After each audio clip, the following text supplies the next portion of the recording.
What is happening to the old school RuneScape market this month?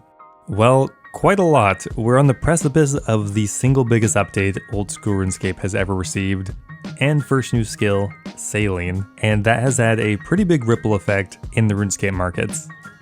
And it's kind of a mixed bag. Quite a few items are crashing and continuing a trend that's been happening for the last couple of months, but others have been rising quickly as well. So Sailing has caused some upward momentum and some downward momentum. So let's take a look.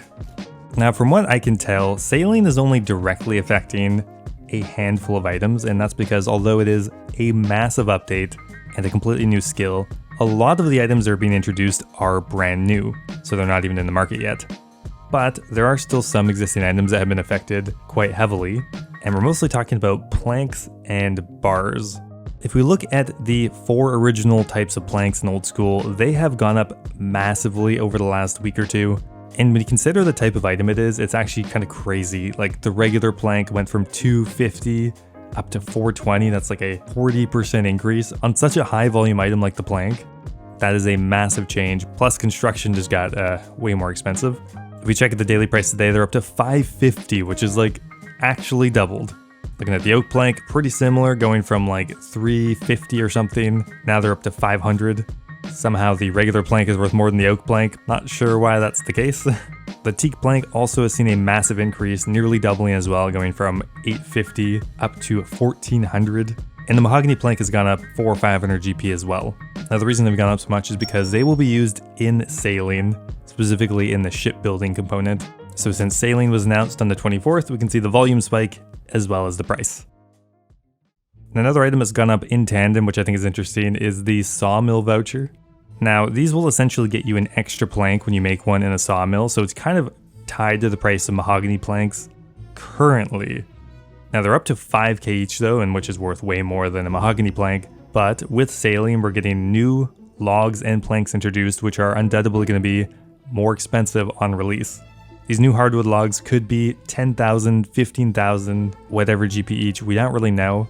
We do know though, at a minimum, to craft a rosewood plank, which is the highest level one, it's going to cost 7,500 GP. Or at least that's what was mentioned in the blog. Who knows if it's changed from then.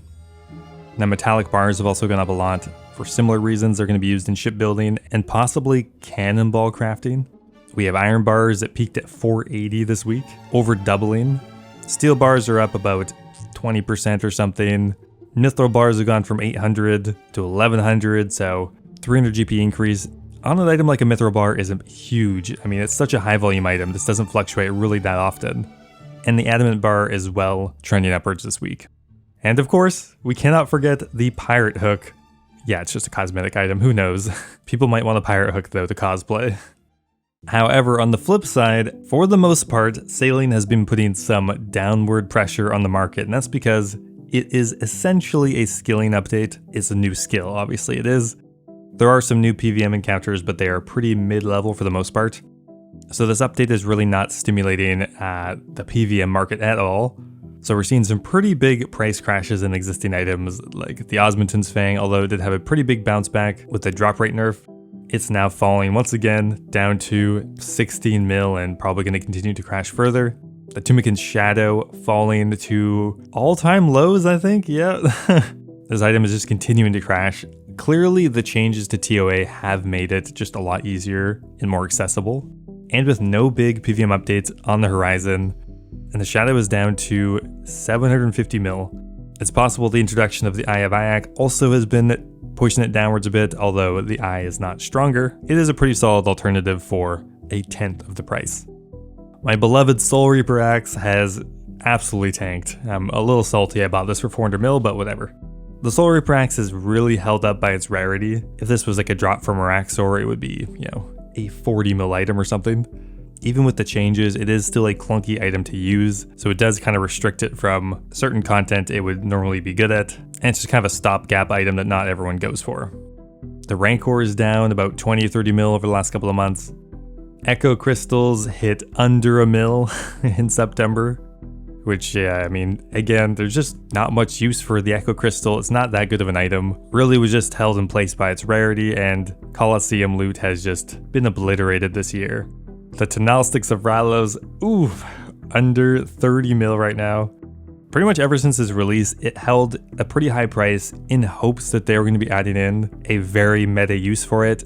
People held on to hope until the Doom came out, but after the Doom, it just absolutely tanked. Which is kind of interesting because you could actually use the Tenal sticks at the Delve boss, but I think people realized that even though it was usable there, it still wasn't the best option.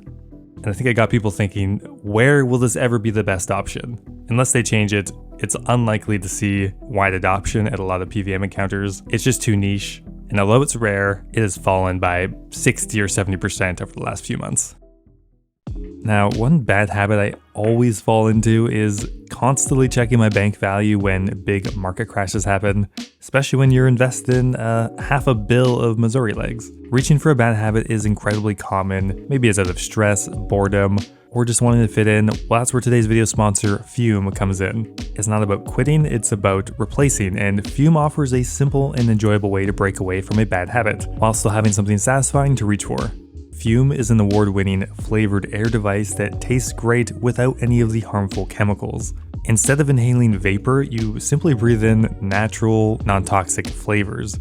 Flavored air isn't like vaping. If vapor was compared to like a sticky soda, Fume cores are closer to like an herbal tea or something. Fume has a massive selection of flavors as well, from spearmint, mango, raspberry lemon, or my personal favorite, orange vanilla. I like how compact it is. You can bring it pretty much anywhere, which would be useful if I ever left the house. Over 500,000 people have already made the switch to Fume as part of their habit-changing journey. And actually right now is an amazing time to pick one up because for a limited time, if you order the Journey Pack using my code FlippingOSRS, you'll also get a free Fume topper, an awesome accessory to level up your experience. Click the link tryfume.com/FlippingOSRS or scan this QR code on screen to pick one up today. And thank you to Fume for sponsoring. If we're looking to grab a Dragon Warhammer, now would be a pretty solid time. It's down to 14 mil. The Warhammer's drop rate did get increased, so it has become more common, getting pretty dang close to under 10 mil for I think the first time ever. The Synapse, oh my god, this thing has tanked a lot, and to be fair, I'm surprised it held such a high value for so long. The Tormented Synapse was really just artificially inflated by 2 big updates in a row that heavily used the Demon Bane weapons, that being Yama and then the Delve boss. Without those, the Synapses would have probably been obliterated sometime last year, but now it's feeling the full weight of the oversupply. Tormented Demons are just such a good monster. Even if they dropped no loot, they would still be a pretty solid Slayer monster to kill because you can get upwards of 80k Slayer XP per hour if you have the gear for it and know how to kill them properly. They're kind of cracked just for experience, plus they were giving 6, 7, 8 mil per hour GP, so they are probably one of the best monsters in the game. Now their GP per hour is down to like 2 or 3 mil, which seems kind of fair. Now speaking of Delve items, let's have a quick look, because now the content has been out for a couple of months, and with new content nowadays, we kind of go through a pretty similar trend after the release. Everybody farms the boss heavily on release, so the prices tank really quickly. As the hype dies down and people move to other pieces of content, the price rebounds a bit, stabilizes, and then kind of continues to fall downwards as supply starts to come into the game. And I still don't think we've really reached a stabilized point for these items. Similar to Yama, they are heavily botted, so that's going to have to be a consideration. The Eye of Ayak is holding at about 60 mil right now. The Confliction Gauntlets are falling a bit more, but they're at around 85 mil. And the Avernic Treads are holding at about 200 mil, although they've fallen 80 mil the last month. I still don't think we've hit the floor, but I think we're getting close. So although the old school market is generally falling right now, there are some exceptions. One really interesting one is the Blue Moon set and the Blue Moon Spear. Now this one is really interesting. Now you might have noticed there is a news post about something called RoboFly, which was this new discovery that the Blue Moon Spear could hit upwards of 200 damage at Yama. Theoretically actually could hit up to like in the hundreds of thousands, but there's some global damage cap that was triggered. Anyway, because of that, the Blue Moon set spiked hard, doubling within the week. However, Jagex has since patched out the tech and is going to be re-adding it, but in a nerfed way. So I don't think long-term the set is going to go up much because of this. Speaking of Yama though, Oathblade has actually recovered quite nicely over the last month or two. For the entire set, it's back up to nearly 300 mil, which is pretty solid. and it's held pretty steady ever since September. And that's good news because Yama was getting heavily farmed, and having Oath Plate be as cheap as it was kind of devalued other melee armor sets. I think this bounce back is purely due to just less bots at the content. But I think there's no doubt that the bot ban wave is real, because looking at a few items here, Aldarium has pretty much doubled in October, which is wild. The supply for Aldarium has just cratered, and that is considering that they actually added in new sources for Aldarium with Varlamore Part 3. So there was just so many bots at this content, the price had cratered, but now it is bouncing back quite quickly, alongside the potions that are used from Aldarium, like prayer regen potions are up to 80k each. Moon's gear has recovered quite a lot. The Blood Moon armor set has doubled since September. So the Moon's bots have definitely been reduced. Same with Blue Moon. Blue Moon has gone up so much in the last few months. It was only 3 mil for the entire armor set, and now it is something like 10 mil, which is pretty wild. The Toxic Blowpipe, this thing hit a peak of 11 mil in October. This item's been in the game for years, and this is actually like one of its highest price points ever. Now obviously Zulrah is no stranger to bots as well, so I think likely Jagex also tackled Zulrah. And as this game gets older and older, there's just such a library of different moneymakers you can do now, and Zulrah is quite old, and there are more profitable options than Zulrah, even in the mid game. But the Blowpipe is still an incredibly useful item. It was only so cheap for so long just because of a huge amount of supply. So now we're maybe feeling that with a 10 mil Blowpipe, kind of crazy. We have Trout. Yeah, I think it's that guy who wanted to eat like 500,000 trout. That might be why this item doubled. Sunfire Splinters is a really interesting one as well. Now Jagex published some data saying that a significant amount of Sunfire Splinters are actually coming from the Delve boss, which is crazy to me. I just don't even understand how that's true. So they removed the drop from the Delve boss and Splinters went up to 200, but have since then crashed back down to like 100 GP, which is, oh man, that's pretty rough for the Colosseum. There's just not enough uses for Sunfire Splinters, that's the biggest issue. And so many come to the game from Colosseum runs. And one other kind of giant price increase over the last couple of months is to the Rune Pouch note, which again is kind of tied to bots, but look at the volume drop off. In the summer there was 2,000 traded every day, and now there's 500. Clearly a huge amount of bots have been culled. Now we actually did get a few new items recently, and that is due to Gridmaster. Now Gridmaster was incredibly popular and incredibly quick, so the items aren't worth very much. The Gridmaster Torch, only about 1 mil. The Gridmaster Tabard, 100k, and the Altar Icon, just shy of 1 mil as well. And finally, let's do our monthly check-in with the Bond.